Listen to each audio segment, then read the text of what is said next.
After more than 3,800 games, 13 J. Ross Robertson Cups, a Memorial Cup, and 61 years, it's easy to focus on the history of the Peterborough Petes. But what about the people the team affects in the present? What will happen in the future? Questions not often asked until late November, when the team and new president Dave Pogue presented a harsh reality to the city of Peterborough and the rest of the OHL. The team is losing money, and if changes aren't made, the survival of the organization could come into question. I went to council looking at how costs have been escalating in the league, looking at within our own facility agreement, there seems to be some constraints that don't allow us to get past certain revenue ceilings. And just by doing the math, I thought if we don't address this, because we've got 7 years left in our deal, if we don't address this to try to open it up and renegotiate so that we can share in more of the revenue that we're generating in this building, down the road could be an undesirable situation. The undesirable situation? Selling the team. The Petes have lost $658,000 over the past 4 years.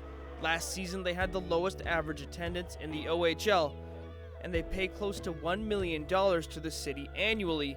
They've asked for that number to be reduced by $350,000.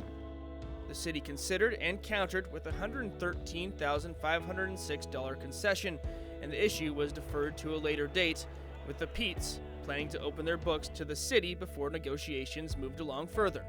Not the best case scenario for the Petes, but Peterborough City Councillor Dave Hackey believes things are heading in a positive direction. So you have a tenant that's paying $1 million a year, and here's the options.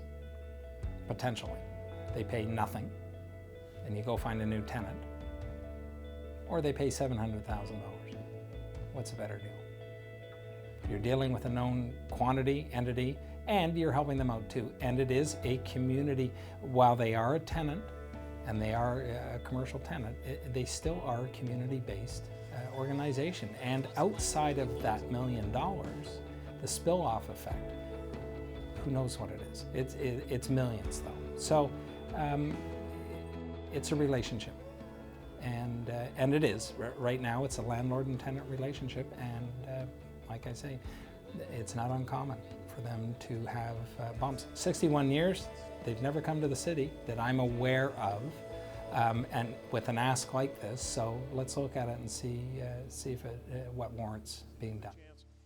With all that being said, many realize a long history doesn't guarantee a future. 35 years of memories in Belleville, recently moved to Hamilton without much warning. So what hole would be left if the Petes were sold and moved?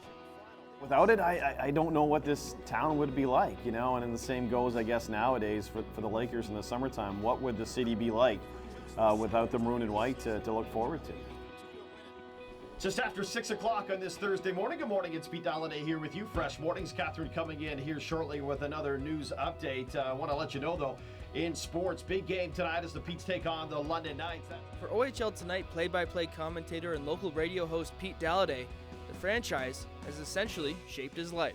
They mean a lot. I mean, it's, you know, as someone that, you know, my dad, as you mentioned, I mean, he played a couple games, had a cup of coffee, as they say, with the Petes, so there's that history, and that means a lot to him.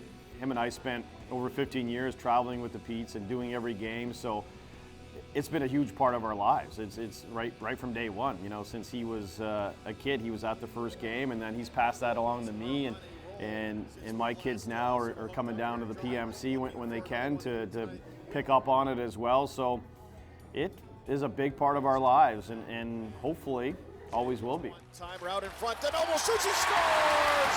It's a tie hockey game, his 21st of the year. A big part of many lives, something yet to be discovered by some, and for Peterborough native Logan DeNoble, the Petes are an identity.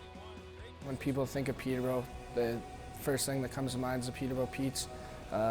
Dave Pogue said to us in the room, we had a meeting last week, that, you know, it's not the lift locks, it's nothing like that. It's the Peterborough Petes when Peterborough comes to mind, and you know, I want to keep that tradition going, and hopefully the city of Peterborough does as well. Come from behind victory here tonight in front of 3,055.